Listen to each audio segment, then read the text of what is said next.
I'm really excited to be here because I grew up not very far from here in Oberschwaben. And funnily enough, though, we met in the desert of Arizona about a little over a year ago and had many conversations over dinner and after beyond. You may ask, what do I have to contribute to this community as a nuclear scientist and an innovation researcher? This was not so clear to me a couple of years ago when I started going to the Science of Consciousness conference. I've been to the last 4 conferences out of personal interest primarily, but over time I realized that there's a lot we have in common in the field that I work in that I'll tell you a little bit about, and that I think the field or the fields that some of you work in. And so this is what I want to focus on today. I think our common denominator is our interest and engagement in frontier science, and our challenges we have with anomalies, demarcation, and the discovery process. And so the structure will be as follows. I'll talk a bit more generally about some thoughts, some issues surrounding frontier science in general. And then I will spend most of the time going into these 2 empirical cases of anomalies, the anomalies that my team and I have been working on very deeply: heat and nuclear particle emission from metal hydrogen systems. And then if we have time, I'll talk a little bit about historical anomaly case, a very famous one, which is electrical amplification in mineral-based crystals. This is a phenomenon that emerged in the 1920s, where radio operators noticed amplification effects in the, for instance, copper oxide crystals they used. And today this has led to, and this was very controversial at the time, but this has led today to what we know as a transistor, and there's billions of transistors in probably everyone's pocket here. So that's another case.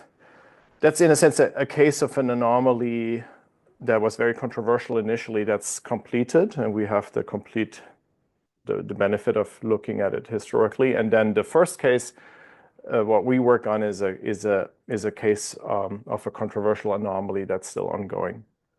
And then I'll conclude with a little outlook. So Jürgen has already indicated that I wear 2 hats. One is as being part of what we call the nucleonics team, or the LENR team at MIT. LENR stands for Low Energy Nuclear Reactions. And this is our research group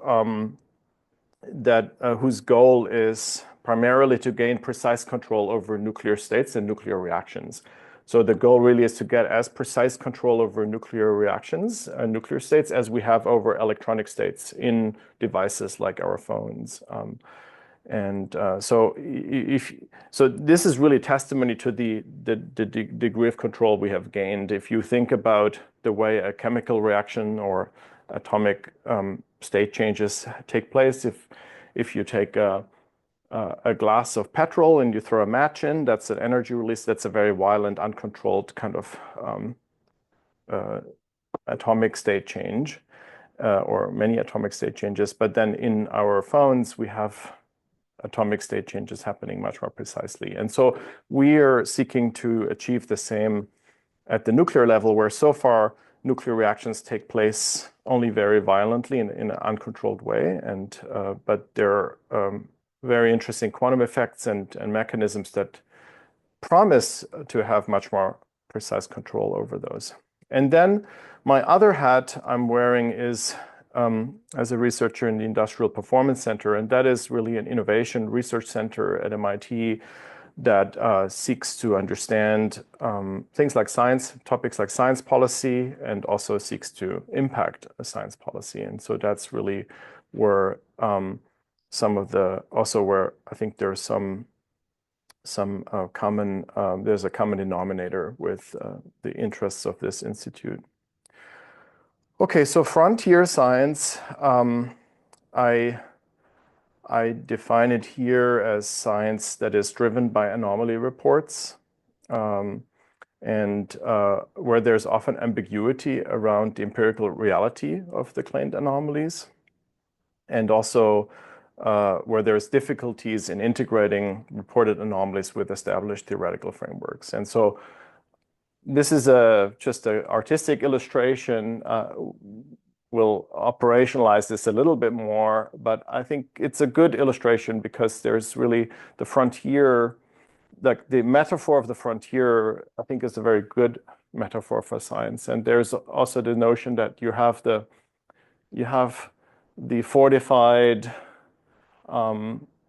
settlements here, and then you have the vast unknown, and then you have the exploration and sort of the stepwise expansion. And this is, of course, a very American metaphor,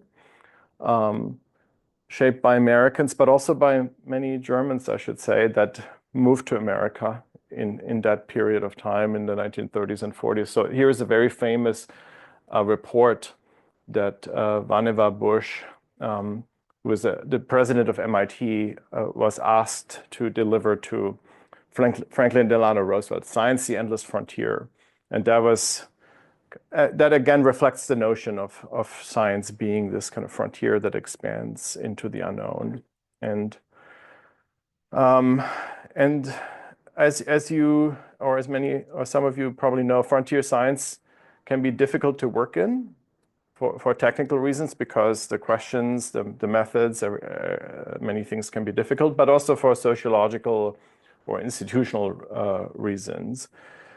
But at the same time, historically, I think the history of science is really clear there. The advancement of science stems from frontier science. So it's almost a bit of a paradox why we don't have more and don't promote more frontier science if we know from the history of science that it's such an instrumental part of science in moving things forward. And this little quote by Thomas Kuhn just drives home this point.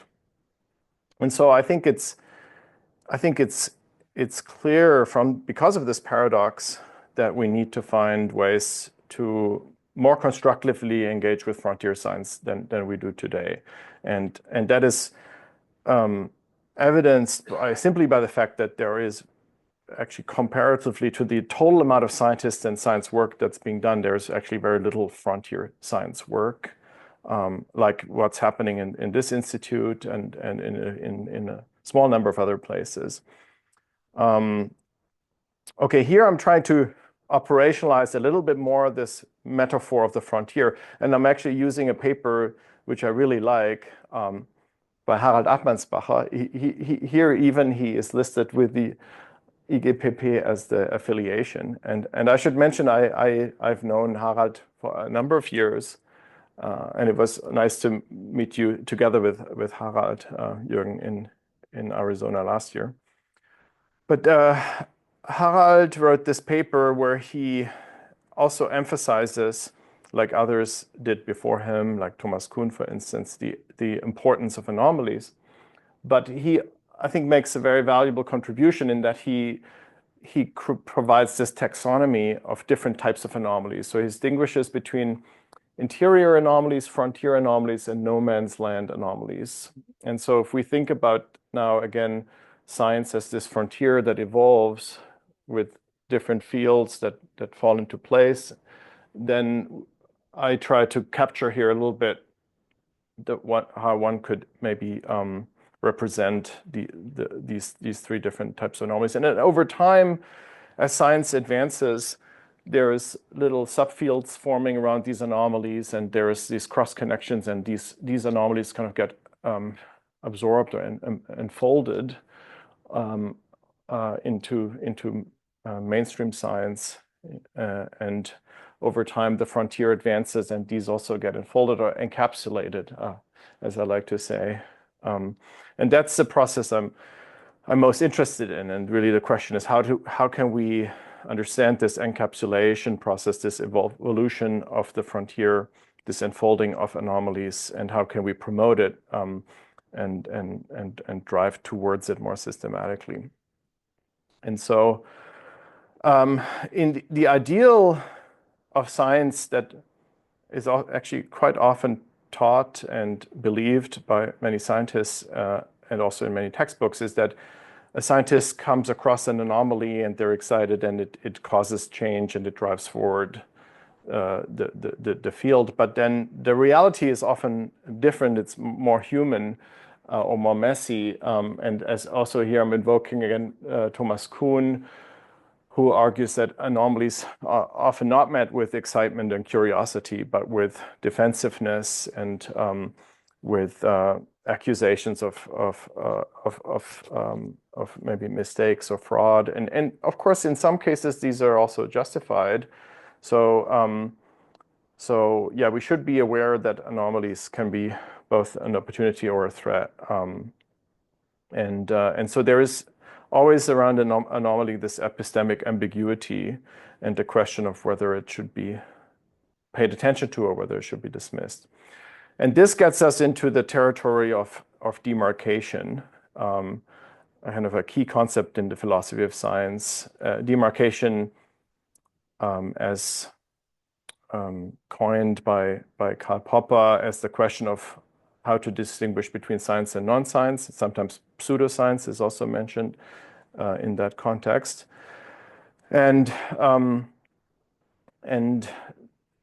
when making this classification based on the philosophy of science textbooks and into what goes into the science bucket and what goes into the non-science bucket, there is really a trade-off. There's different types of risks. If we put something that turns out to be science into the non-science or pseudoscience bucket, then we risk missing out on new discoveries. But if we put something into the science bucket that really shouldn't be, that it's non-science or pseudoscience, then the argument is we risk a reduction of the credibility of science. There could be overwhelm in terms of literature, publications, in terms of funding.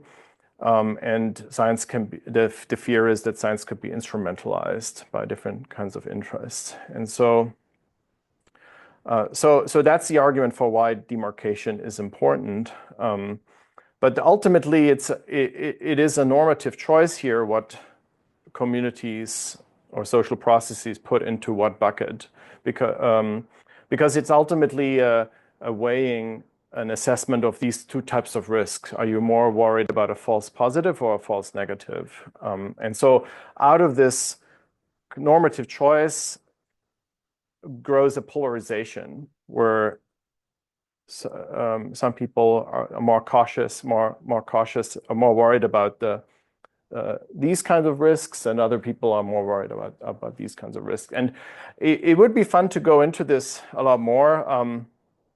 I'm just going to touch on it a little bit, but if you're interested, it would be fun to discuss this more. But the first thing I want to mention here in this regard is that one would maybe raise their hand and say, oh, why aren't there objective criteria for what is science? Is it really a normative question primarily? Isn't everything science that applies the scientific method, so to speak? And to that, I would say, yes, that would be nice. But in practice, the scientific method is very contested in the sense that, and Paul Feyerabend is maybe the most prominent scholar that makes that argument.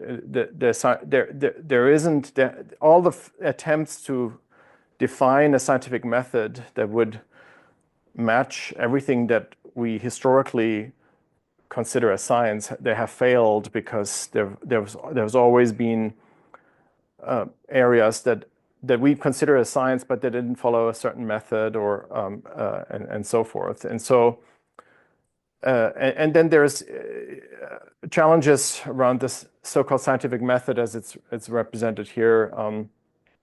For instance, so there's ethical concerns. There's certain, for instance, in economics or in psychology, there are certain there's certain hypotheses that could be tested in principle, but we agree that they shouldn't be tested in practice. And so this is just to illustrate a little bit how that wish for objective criteria for what is science are getting into trouble.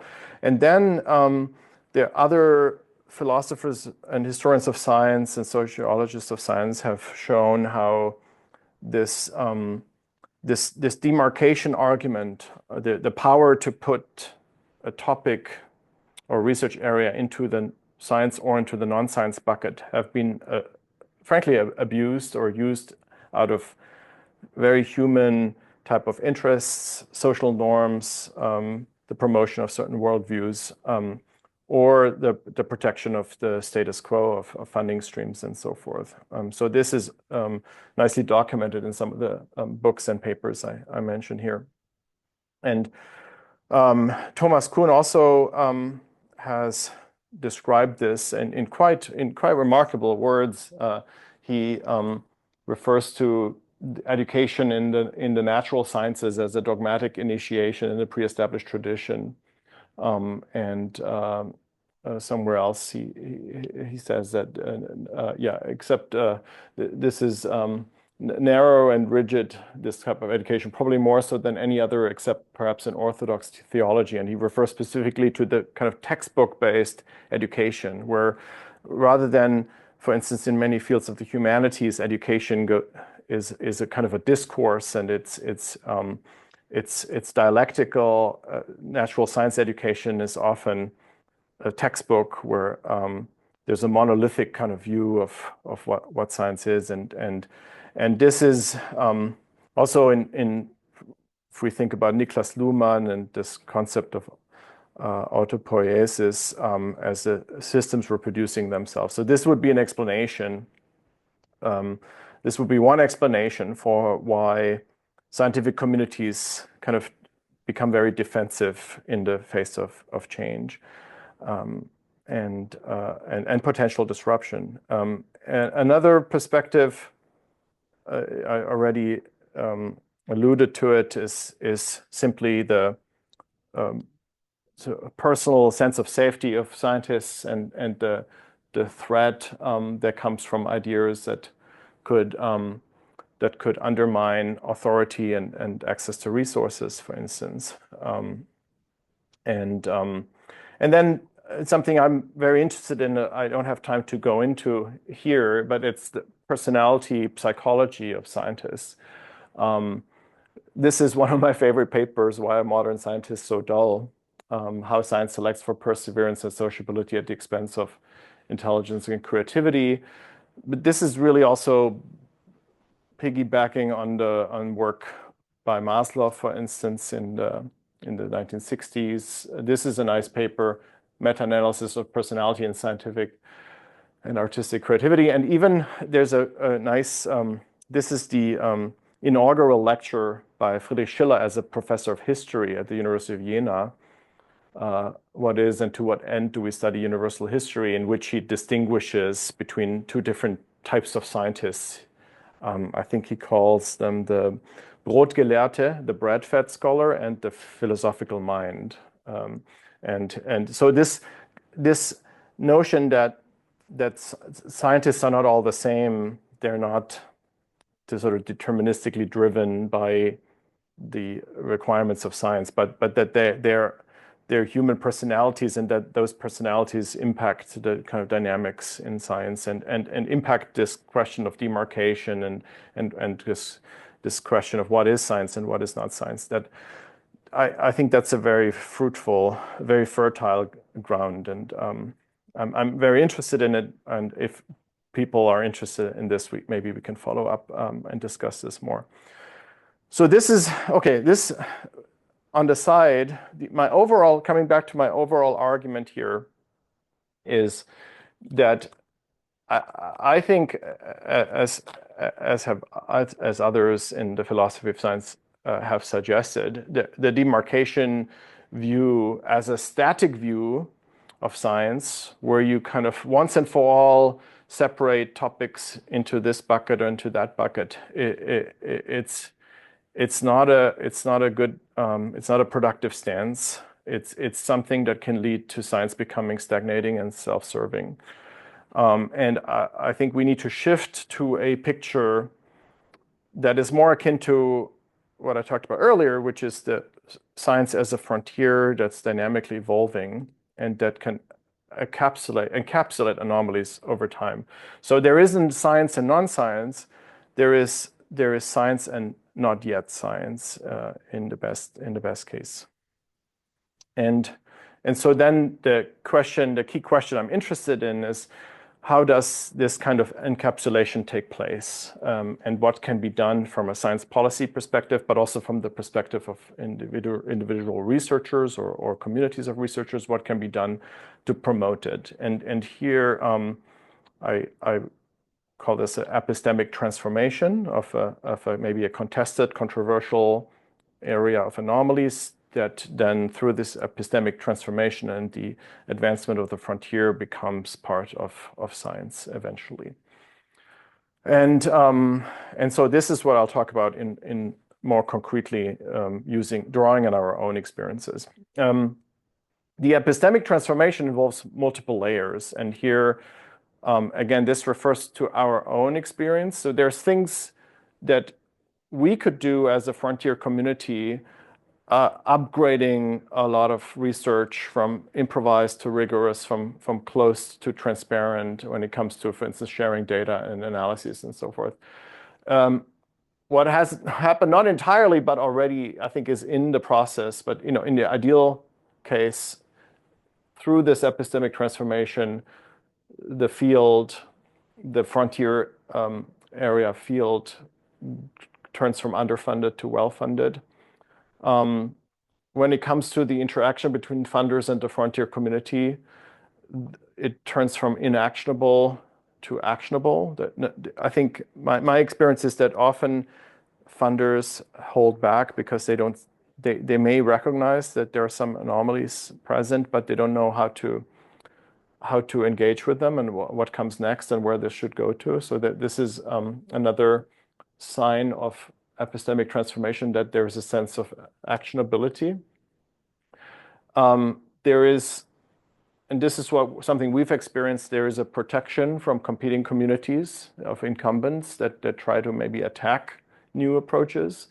That's something we've experienced through funding by an innovation agency, by the US Department of Energy, that provided kind of a safe space to do the research we've been doing.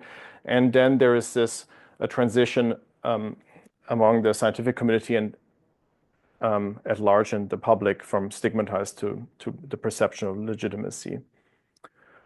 Okay, so this is the little preamble and context. Now we'll get more into the meat of things. So I'll focus mostly on our own area of frontier science and about our own experience with this process of epistemic transformation and encapsulation of an anomaly by the advancing frontier. And then, if we have time, and if you still have energy for it, then I'll talk a little bit about a second anomaly case of the amplification in mineral-based crystals that later led to the transistor and other semiconductors.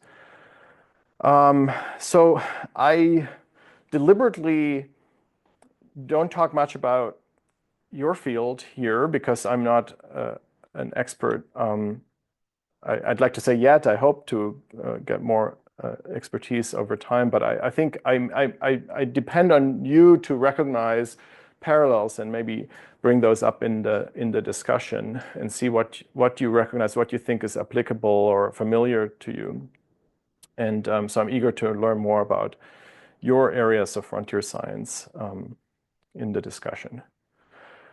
Okay, so the anomaly case 1, heat and nuclear particle emission from metal hydrogen systems. So this is a very descriptive name for what was in 1989 known as cold fusion.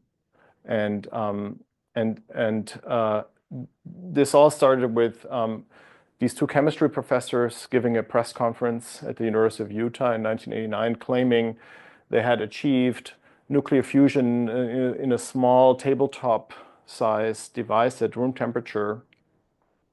Here's the device in a drawing, and this caused a huge media frenzy, and people thought this was the solution of the energy problem.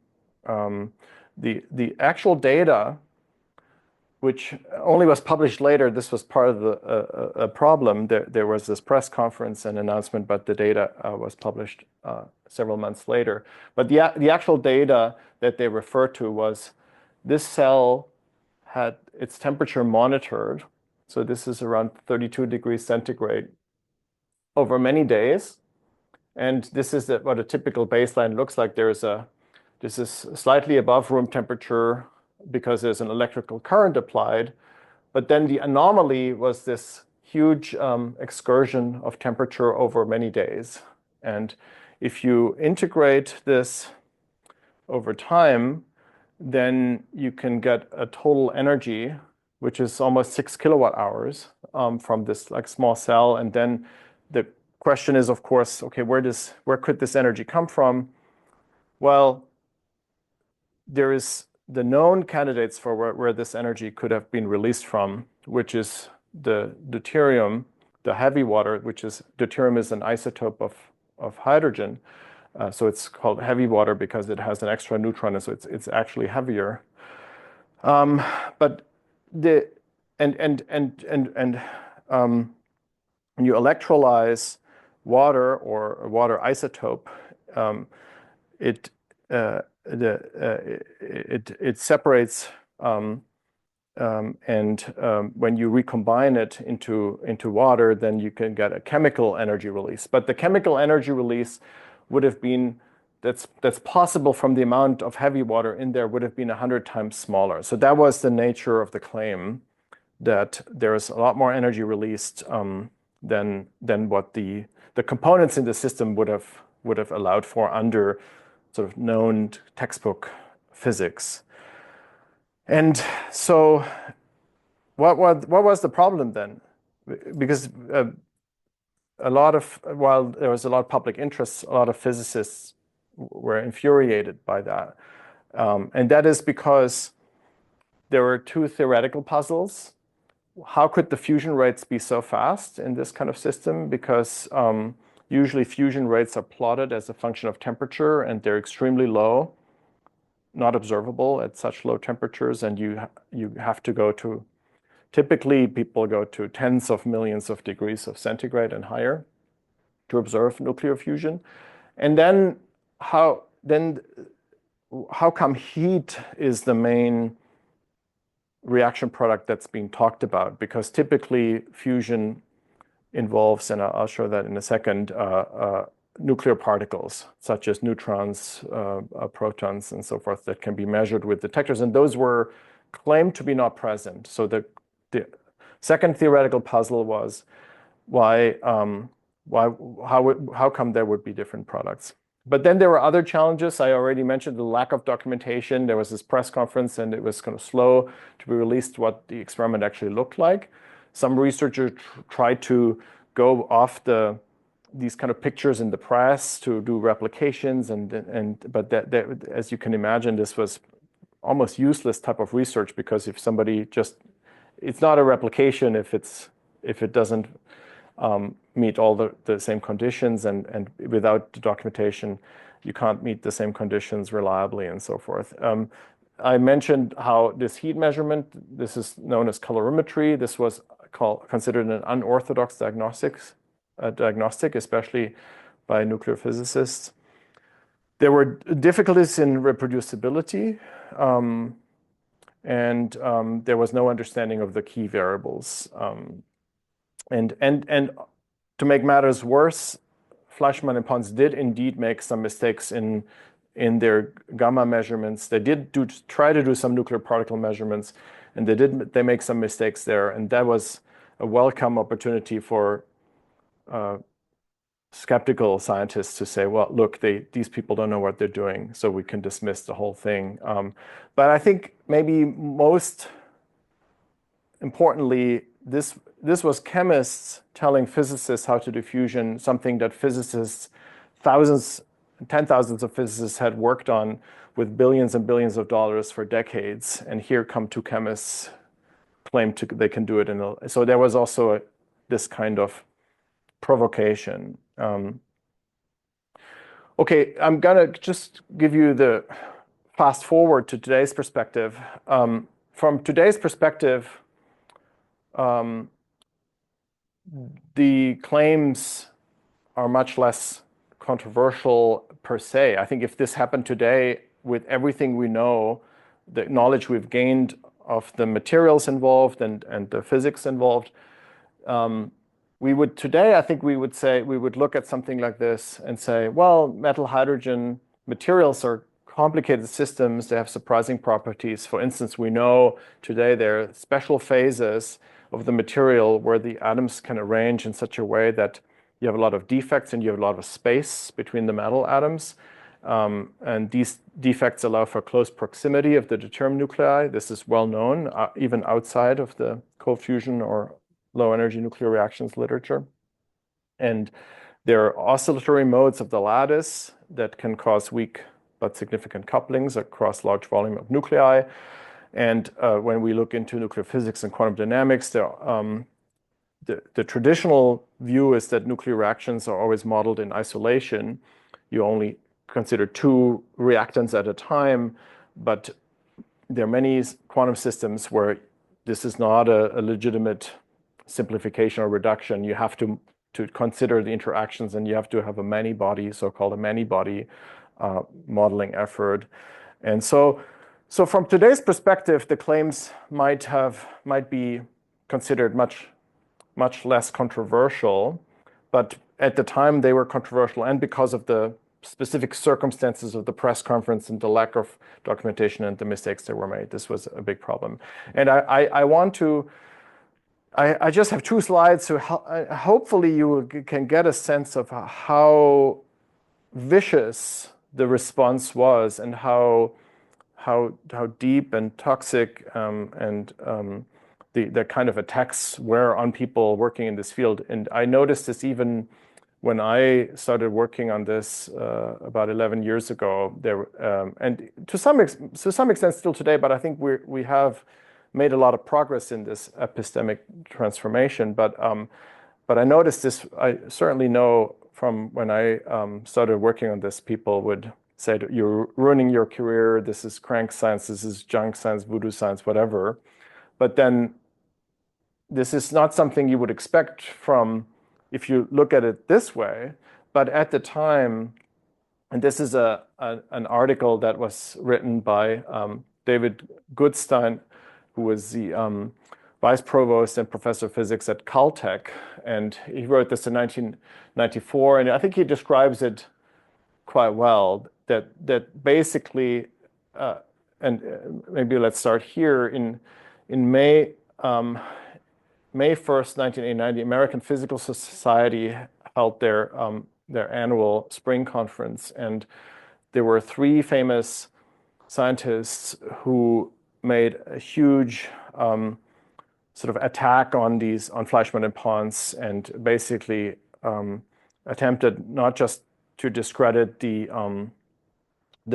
claims and the science, but also the credibility of Fleischmann and Pons themselves. And as a result, this field very quickly became kind of branded as pseudoscience or pathological science.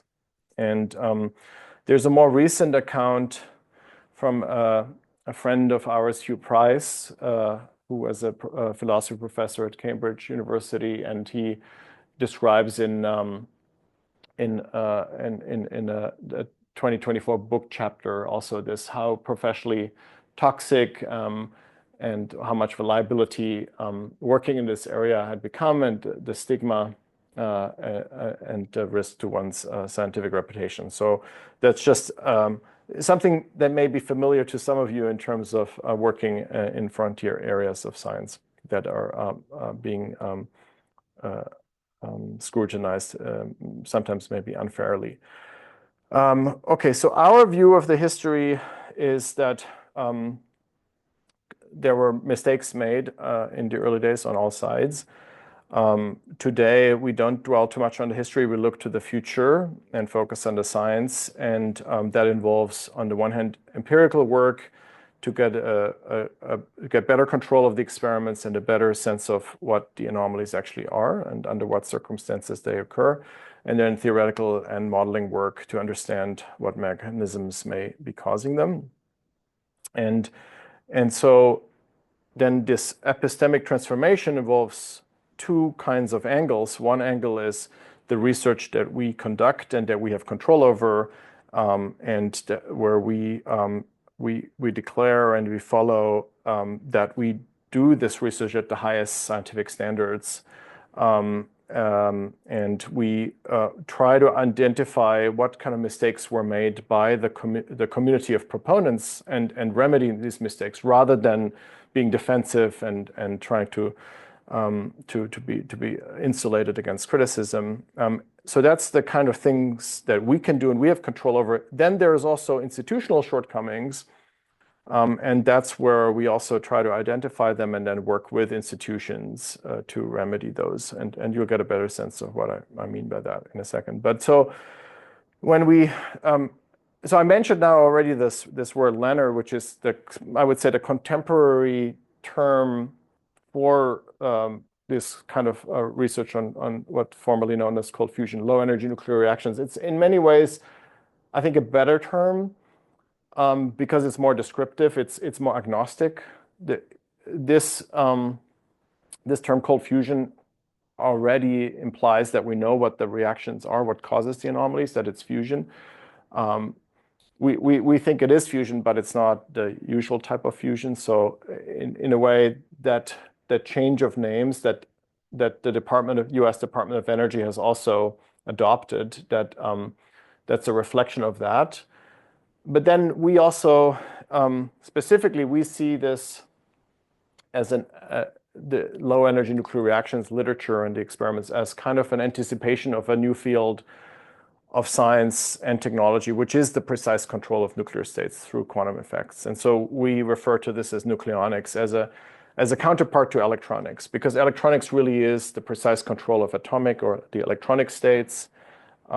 With the tools of quantum mechanics, and nucleonics is the counterpart. And so we'll have to see how things play out. But if we're right, then this may go through a similar transition as you'll see later, the semiconductor field that has gone from sort of obscure so-called negative resistance effects in these early mineral-based crystals to semiconductors research, and then to electronics eventually as a new field. Okay, so now I want to get a bit more into the meat of things and help you understand where the controversy comes from and also what we have done to overcome the controversy. So what is nuclear fusion? So it's you take two lighter nuclei and you combine them to a heavier nucleus, and the heavier nucleus is going to be lighter than the sum of the parts of the lighter nuclei. And so we will focus on deuterium turning to helium-4, and which can then also later fall apart into constituents again.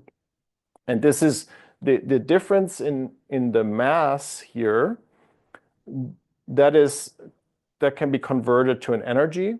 This is Einstein's first mention of the famous E equals mc squared formula, and so that small mass difference actually corresponds to a huge amount of energy that gets released in nuclear reactions, and so you can see what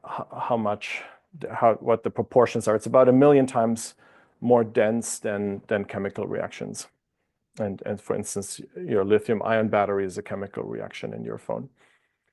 The challenge of nuclear fusion is that nuclei have protons in them, so they're positively charged, and so they they don't want to come together.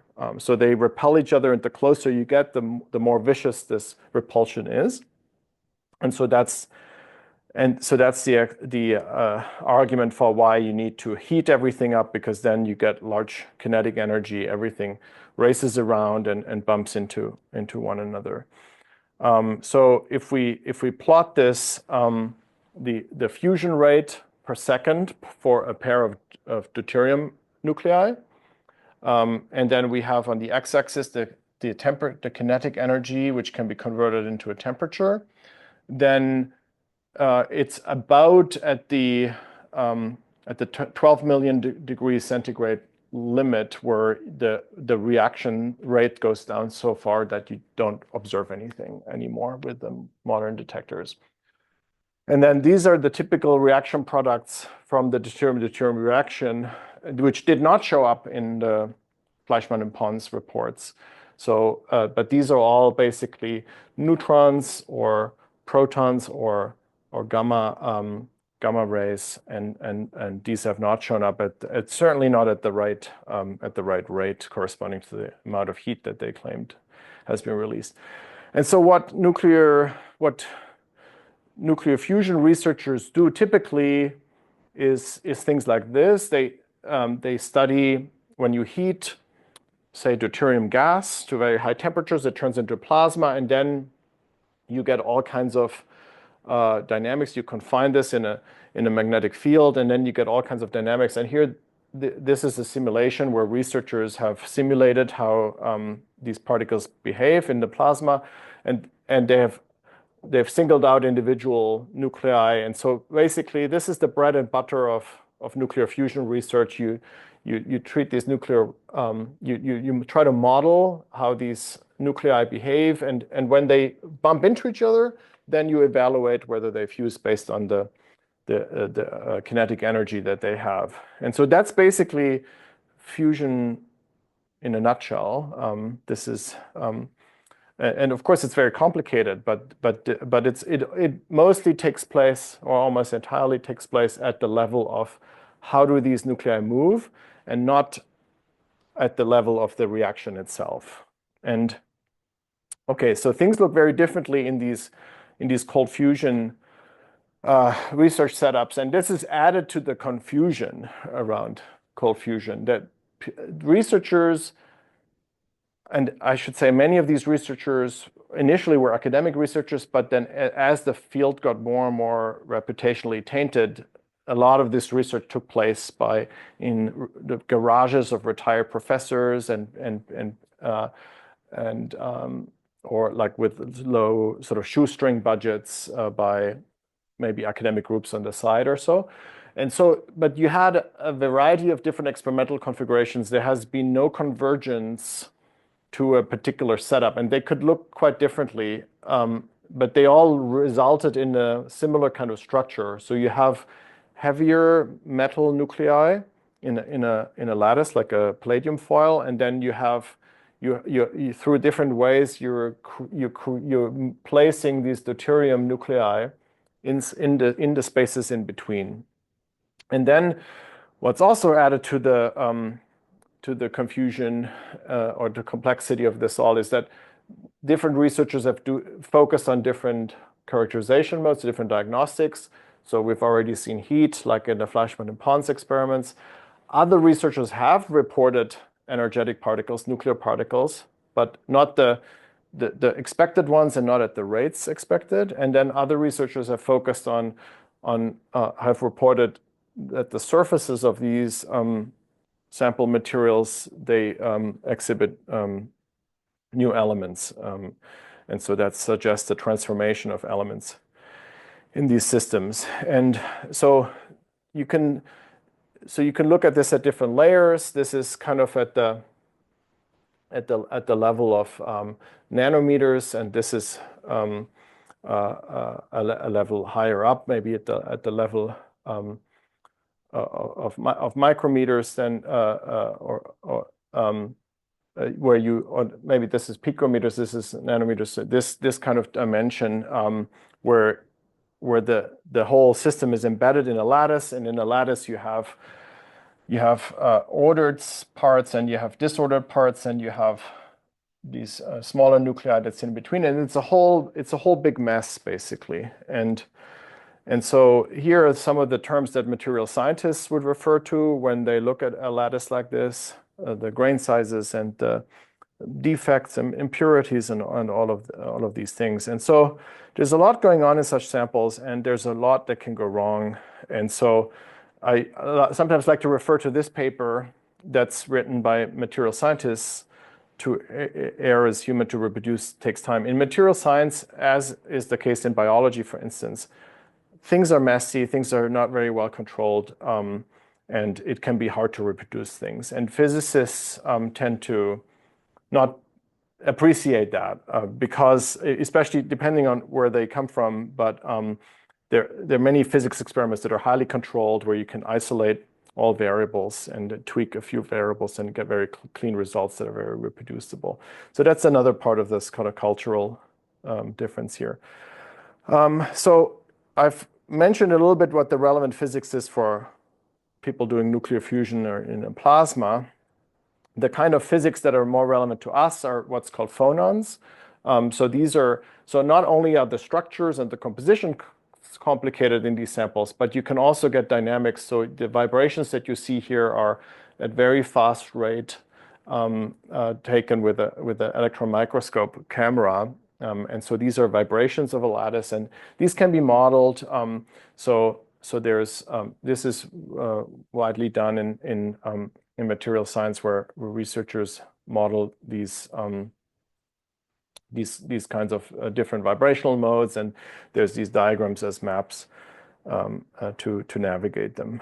And then here in this picture, we always treated individual atoms and the nuclei at their center as little billiard balls. But then if you go one level deeper, these are actually all basically quantum particles. And as quantum particles, they should be treated much more like wavy type of things.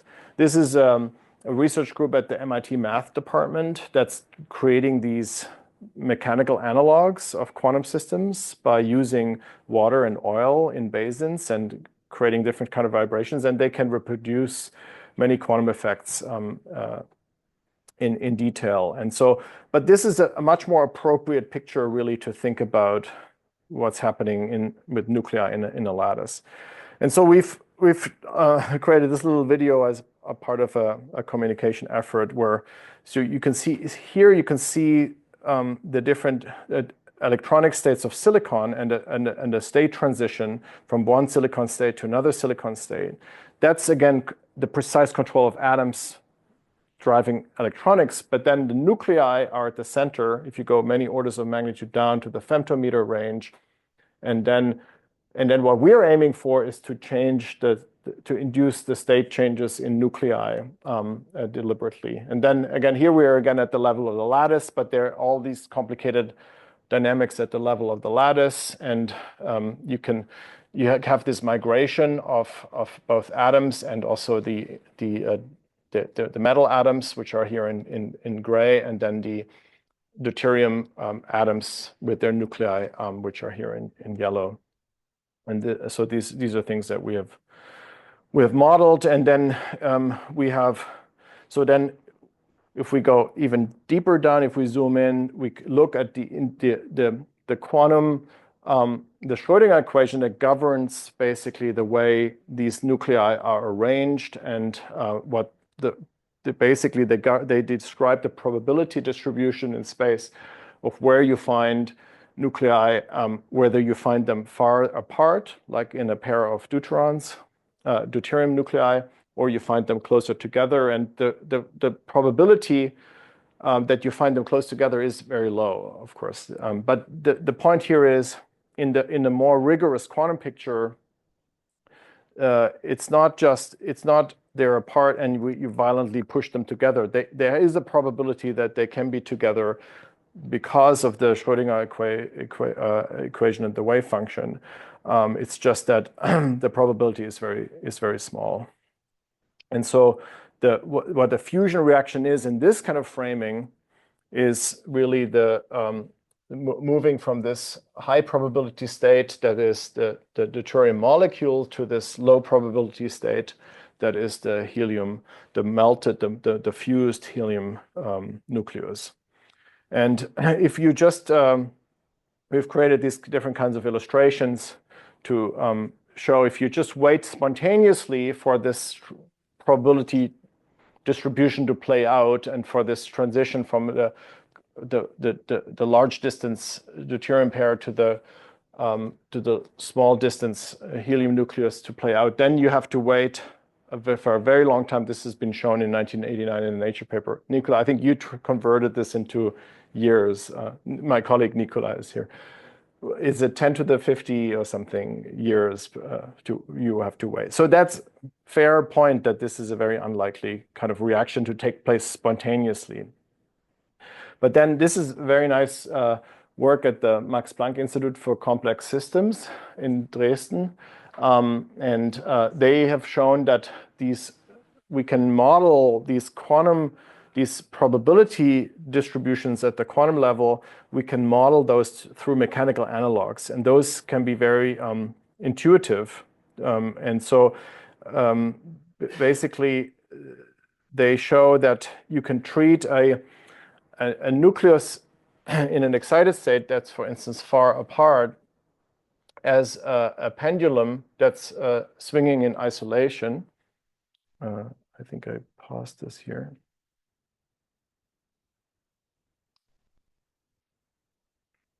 And so if you wait for this nucleus to decay and to get into the more compact state naturally, it's the equivalent of waiting for this pendulum to slow down by itself, which can take a very long time. But then if you couple the pendulum to another pendulum that's resonant with it, then you can basically accelerate the de-excitation of this pendulum by moving the energy to another pendulum that can absorb it, and you can accelerate the kind of dynamics. So that's a very intuitive picture of the kind of science that becomes relevant here. And so if we apply this, we've modeled this, how this applies at the nuclear level.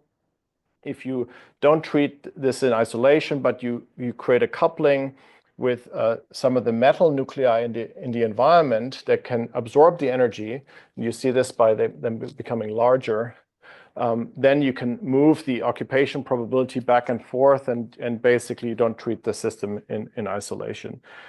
And then this is physically accurate, but more for illustration. Here it gets more complicated. You can have two smaller nuclei rather than one big one, and it can get very complicated. And we have quantitative models and evaluations of these systems. But this is mostly to give you a sense that this is very actionable. This is very tractable type of problem. The problem of you have many nuclei that are coupled together. They're not in isolation, and that the coupling changes their dynamics and the reaction rate parameters, for instance.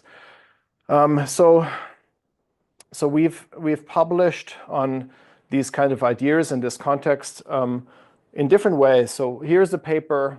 We call this the emergence of quantum energy science as a counterpart to quantum information science, because quantum information science deals with these kind of coupling processes in order to do information processing, but we are interested in the same principles for energy processing, if you like. And the quantum systems that hold energy, hold information as in a quantum computer, they also hold energy. They're just not optimized for energy. But there are other research groups that are also interested in using quantum effects for energy manipulations. And so there, for instance, is the quantum batteries community. There's the community of people studying photosynthesis, and also using quantum effects to get better solar cells. And then there's our community that uses these quantum effects at the nuclear level. And funnily enough, there's also, this fits more into the quantum computing box. There's also the people who study quantum effects in the brain, like I'm mentioning Stuart Hameroff, and then also folks like the Princeton group around Gregory Scholes. use actually similar formalisms than what we use in order to study energy and information transfer inside neurons. So that's just a little aside, but that would maybe, but that would go beyond the scope of this talk. But they're also, of course, facing similar levels of scrutiny and pushback about this approach. Another type of publication we got out is this. This is kind of a high-level overview of these mechanisms and some of the issues in the lattice about how deuterium nuclei can achieve proximity in the lattice and these kinds of quantum effects. So this is really a paper to provide context and make connections. This is a paper, high-level summary of the arguments, and then we have this 241-page document on arXiv that's talking about these, that provides quantitative models for the kind of processes that I just showed you in qualitative ways. And then another thing we do is we put everything on GitHub. So we have these computational notebooks where we show, we implement the physics through well-known libraries written in Python. And so we can implement these different kind of the formalisms and then time evolve them and plot these kinds of dynamics and illustrations. And then we have also notebooks on the materials science aspects of things. And so the point here is to be extremely transparent, open, and pedagogical in an area that's so contested. Another thing we've been doing is making connections to adjacent literature and to researchers who publish papers that are closely related or related in part to a part of the processes we study. And then we have developed, we've derived basic science versions of experiments that illustrate the same kinds of principles that we consider to be the engine behind these anomaly experiments, but in a more isolated, simpler kind of basic science way, rather than in these kind of complicated, messy systems where everything has to align.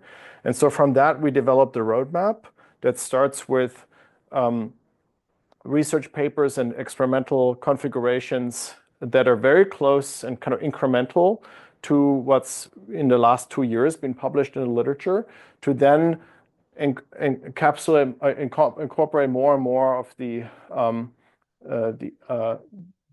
or getting closer in a sense to ultimately what is the reaction where the deuterium is coupled to the metal nuclei, and that would explain the anomaly. So that kind of road mapping to go from where the frontier is now to go to basically close up to the anomaly. Okay, so this is basically an overview of mostly the theoretical framing that we've done. Well, I'll talk a little bit about the literature and the way we've engaged with the literature, and then I'll talk a little bit about the experimental work. And that will then conclude the discussion of this case. So one of the things we noticed, and I think this is similar, for instance, with some of the parapsychology literature, people have very limited patience, and it's often doesn't work very well when you tell them, oh, but there are 200 papers here. They're all kind of good, but they all have some flaws. But you should read all of them, and you'll see you got a sense there is something there. This hasn't worked very well for us. We had people. This is a typical question: what shall I read on a Saturday afternoon to convince myself that there's something there? And there's a difference in philosophy compared to a lot of researchers in the Lenner field that are like, well, but there are hundreds of papers, aren't they convincing? No, you need to distill and curate and give people a small number of high quality papers rather than a large number of low quality papers. And so to do that, we created this literature explorer. There's about 1,000 experimental papers in the Lenner literature. So we wrote an page prompt for ChatGPT and then ran this with the OpenAI API across all of the 1,000 experimental papers to extract things like what sample materials were used, what the sample shape was, but then specifically also sample materials, sample shapes, then what loading mechanism was used to load the hydrogen, the deuterium, into the metal lattice. And then what diagnostics were used. Was it calorimetry to measure heat, or was it nuclear particle detection? And so the argument here is we need to be more strategic in engaging with this literature. The focus on using electrochemistry, electrolysis to drive the hydrogen in, and then using heat measurements like Fleischmann and Pons did, that didn't work very well because mostly electrochemistry is viewed as complicated. It's hard to reproduce. It's not very nuclear physicists who are going to look at this and want to evaluate it, they're not going to be familiar and comfortable with it. So we have made a strategic choice to focus in the literature among those 1,000 papers on the experiments that use dry systems where you press the deuterium into the metal through gas pressure rather than through like a wet electrochemistry system. And then there's also the alternative of ion bombardment, which is also much more familiar to physicists as a way to create a material. And then again, we moved away. We were skeptical of calorimetry as the best way forward. And instead, we focused on nuclear particle detection, neutron, gamma, and charged particle detection, such as alpha particles. And so this has been a strategic choice to focus on that part of the parameter space. And then with this AI-based literature analysis, we can then split up the entire literature, these 1,005 low energy nuclear reactions or cold fusion experimental papers, and we can divide them into what was used to prepare the sample, electrolysis, gas loading, ion bombardment, and this is another form of electrolysis. And we can also break them down into the different types of diagnostics that have been used, specifically calorimetry, so heat measurements or nuclear particle detection. And then we can break them out into both of these axes. And here we have made this choice to focus on this part of a small part of the literature. And then if we stack this back together, we've said, okay, this is the part of the literature where there can be progress made. And then among these papers, which are about 150, I believe, we distilled down the best ones. And those are the ones that we showcase and where we discuss with funders such as the Department of Energy and other funders. So I think that kind of curation and showcasing that turned out to be very valuable in our experience. And then another thing we noticed as we were analyzing the literature is that here is just the page lengths being plotted as a histogram. And you can see that the median page length is, I think it's 9 or something. So these are very short papers. And you just can't work at such a controversial field and try to push the envelope and claim new physics with a 9-page paper, including abstract and citations, and this also includes the appendix. So one of the things we kind of try to drive home with the community is you have to be much more detailed, you have to be much more forthcoming and proactive in publishing, having long appendices, releasing your data, releasing your methods, putting everything in there. There's no reason why not to do that. So then again, there's a variety of reported outcomes, and this is also reflected in the literature. So here you see a plot that reports neutron bursts from a palladium deuterium sample. Here's a plot that reports a change of the surface with new elements forming. And this is more like a classical excess heat type. You have a stable input power at stable room temperature, and you get like a heat burst. And so when looking at mapping these kinds of observations with our theoretical approach, we can explain the different type of outcomes as different operating regimes of the same physical system. And so if that is the case, that these are different operating regimes, and also the operating regime has to do with the kind of coupling, the strength of the coupling. So in a sense, in our picture, you get the neutron or the particle emission when you have moderate coupling, and you get light element formation when you have stronger coupling, and you get the excess heat, the heat that's been observed in a very strong coupling.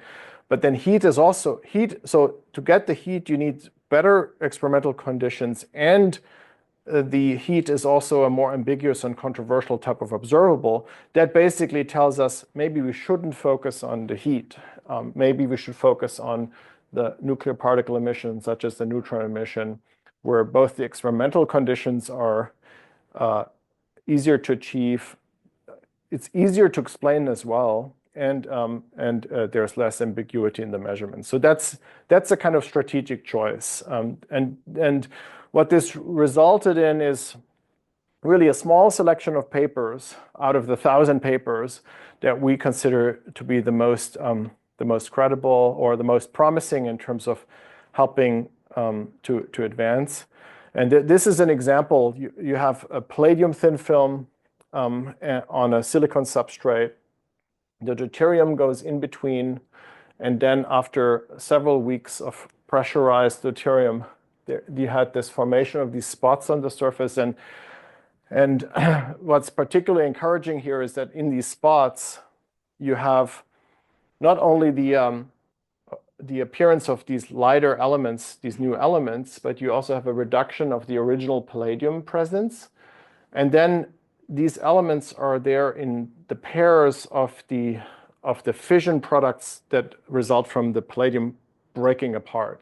So for us, this is a very strong indication that the fusion process is driven by interaction with the metal nuclei, and it breaks them apart, and that accelerates the reaction and also explains the different type of reaction products. So I think I'm trying to illustrate a little bit how good data there exists, and how it aligns with the theoretical picture, and how this kind of field is maturing despite the initial reputational challenges. And here's a nice paper that uses nickel thin film on a nickel substrate infused with hydrogen and deuterium, and then you have a neutron detector that's close to the sample that gets these bursts. So these are counts and over time. And then a neutron detector that's farther away from the sample gets a stable baseline.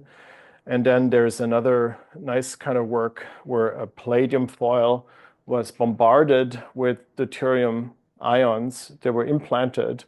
And this researcher used a kind of track detector where you can see the angular incidence of the particles emitted from the sample. And he can sort of trace back that a lot of these tracks that were observed originated from the location of the sample. So from our perspective, this is very convincing evidence. And so this is what our experimental effort focuses on. So we built up these facilities at MIT, having different kinds of chambers that can work with different kind of samples. Like here is, for instance, a titanium foil.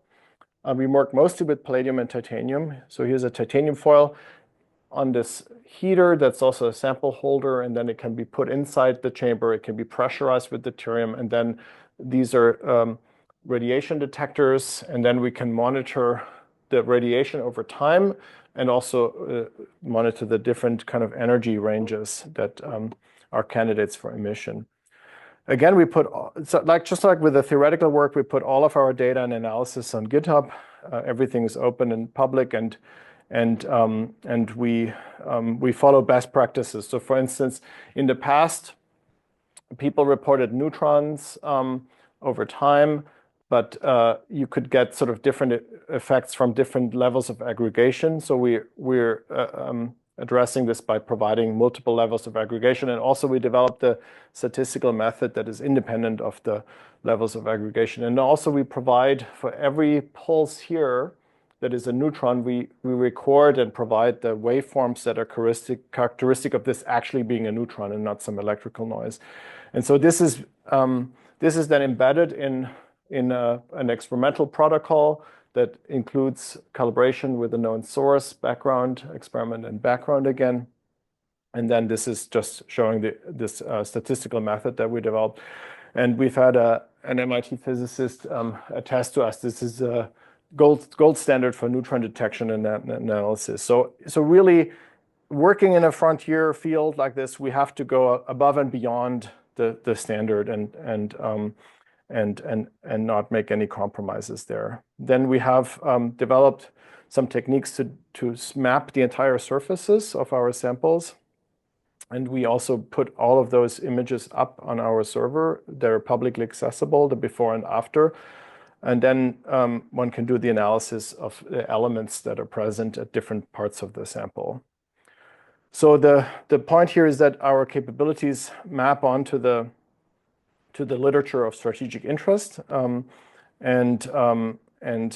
then alongside this theoretical roadmap with the experiments, the basic science experiments, we've built these capabilities to test for different types of anomaly claims and reproduce those in our lab. And the goal is that there's convergence between the theoretical work and the experimental work.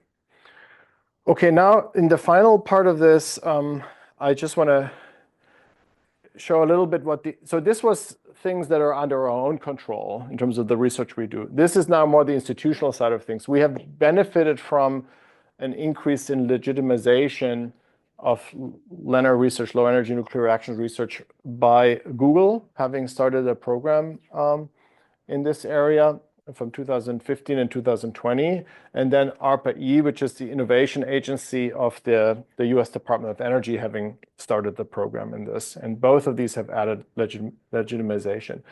The Google effort was mostly focused on characterization and diagnostics in terms of what it contributed to the field.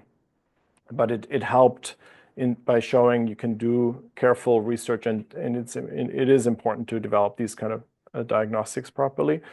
And then these were the announcements from the US Department of Energy.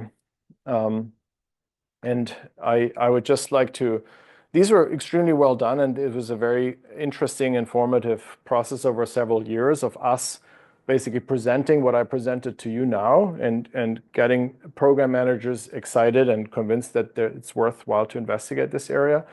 And but then, so the program basically argued that there is not yet convincing enough empirical evidence, but there is enough indications. And so the goal would be to observe, to get more convincing empirical evidence and basically nail the existence of these anomalies once and for all.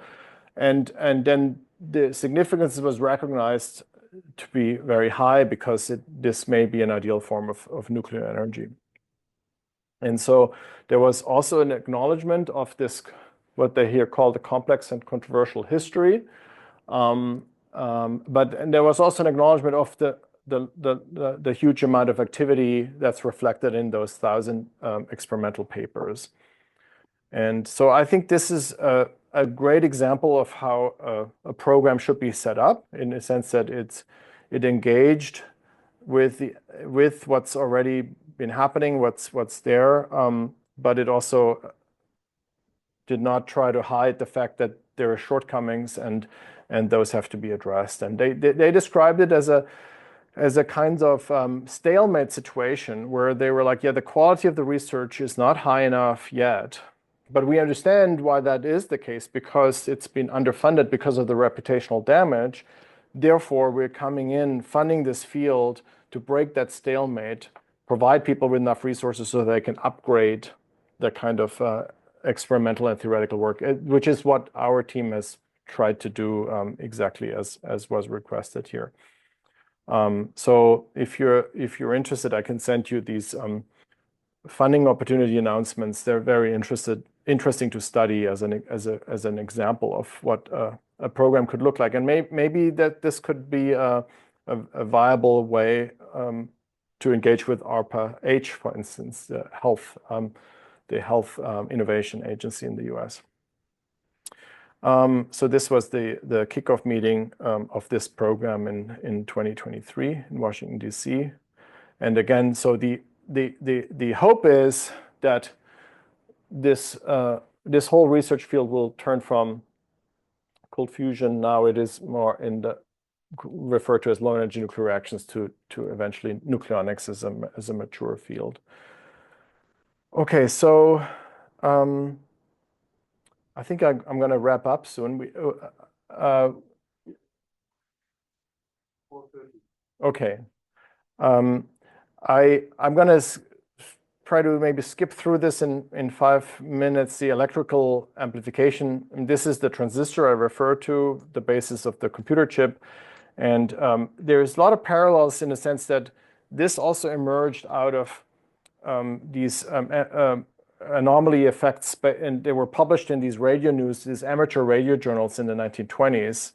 And so the first transistor sales happened much later in the 1950s, after a famous paper in Physical Review Letters by Bell Labs that described this negative resistance effect. But and that was later honored with a Nobel Prize for those 3 physicists here.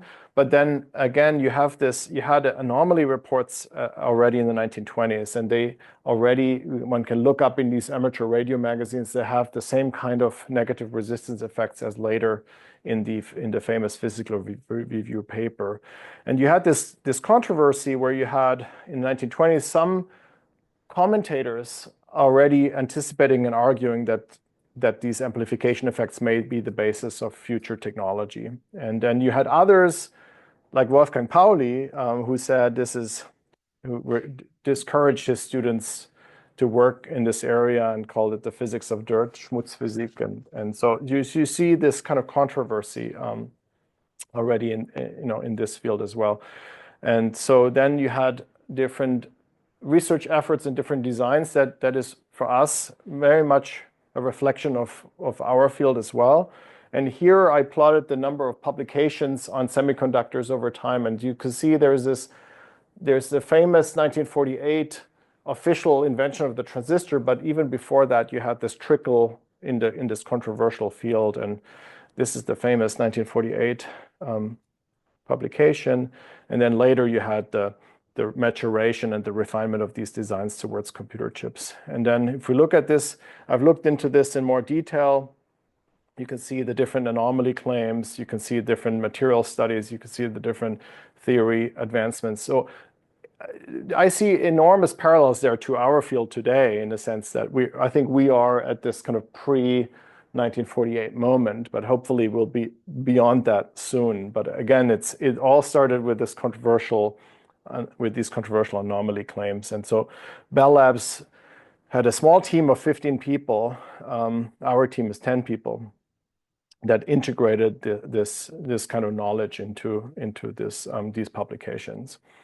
And so this is kind of the evolution of the designs. This was a first transistor patent in 1926 from a German professor, a student of Max Planck's. And this was the Bell Labs design. And this was a design that was created by 2 German scientists around the same time as the Americans at Bell Labs. And so this involved the process of understanding how the material structure has to be in a particular way, how the composition of the material affects the conductivity, understanding the impurities and how they impact the conductance, and then also developing these quantum models of conduction. That's all what happened over these 20, 30 years towards getting there. And so for me, this is now, well, this is the benefit. We have the benefit of hindsight. This is a complete case. So I called the other one an anticipated timeline of epistemic transformation. This is the actual timeline of epistemic transformation. So you have negative resistance anomalies, then emergence of the term semiconductors, and then eventually electronics as a technical field. So the lessons learned from these cases are really, there's elements of strategy, getting the timing right and the suitable mode of engagement. If your anomaly is too far away, you may not be able to sprint there. There's too much of a knowledge gap. So I believe in the cold fusion case in 1989, cold fusion was an anomaly in the no man's land in Harald Atmansbacher's language. But then over time, the frontier got closer. And I think now we're at a point where we can make this push towards encapsulation through this epistemic transformation of the field. And there's a division of labor aspect. Many of these people that have worked on over 1,000 papers, we refer to them as scouts. And then the people we quote from the adjacent literature or the builders, we consider ourselves as the integrators. There is this strategic aspect of choosing a suitable attack point, like focusing on these nuclear particle emission papers or experiments rather than the excess heat experiments. There is this aspect of curation and communication, the literature analysis, the distilling down to the strongest papers and experiments to date. There's the providing of context and connections to adjacent fields. There is different kinds of communications, some high-level overviews and some in-depth quantitative arguments. There's the upgrading of the publications and the documentation. There's the openness and transparency about data and analysis. And then there's this road mapping effort and helping funders and collaborators to understand that what is actionable and what is not actionable. And then there's the promotion of protected spaces to help institutions come in and in many ways, in this case, protect us from maybe unfair treatment by reviewers of more conventional funding agencies that we have also experienced in the past. And then finally, there's the engagement with new scientific institutions. There is a whole community, and that's also a whole other topic we can talk about more, mostly in the San Francisco Bay Area, of new philanthropies and science funding organizations that are forming as alternatives to the existing more traditional research and funding organizations. And so coming back to the original question, how does encapsulation take place? What can be done to promote it? I hope I was able to convey an example of epistemic transformation, of turning an area that's been highly controversial, cold fusion, into the fold of the frontier of science and making it from moving it from stigmatized to legitimate, and from underfunded to not quite well-funded, but better funded, and from inactionable to actionable. And so the outlook is, I think, so there is a lot of trust waning in science today, but there's also the claim of scientific stagnation, that the productivity of scientists is going down, the number of fundamental discoveries per scientist or per dollar spent, and the disruptiveness of publications is going down. There's been various arguments to that end, and at the same time, there's this dwindling trust from public in science. So I think this may be an opportunity to engage more with frontier science, maybe an opportunity to regain public trust and undo that kind of stagnation. And it's funny because the demarcation people, they are arguing, no, we need to keep you all out because otherwise this will jeopardize our credibility and the credibility of science and so forth. But I think it's actually the other way around. I think we should be more open to frontier science in this age of stagnation, and maybe research communities sort of becoming more and more self-serving. I think this is the argument that we should be making, that we're doing frontier science, which really provides the potential for insight into the human condition, reduction of human suffering, new technologies. And this is why there should be public support for science, but maybe not as much for the large scale big science, institutional science that's very incremental, that's stagnating, but more for the kind of science that we do at the frontier in dealing with anomalies, encapsulating anomalies, and engaging in this kind of epistemic transformation. Thank you.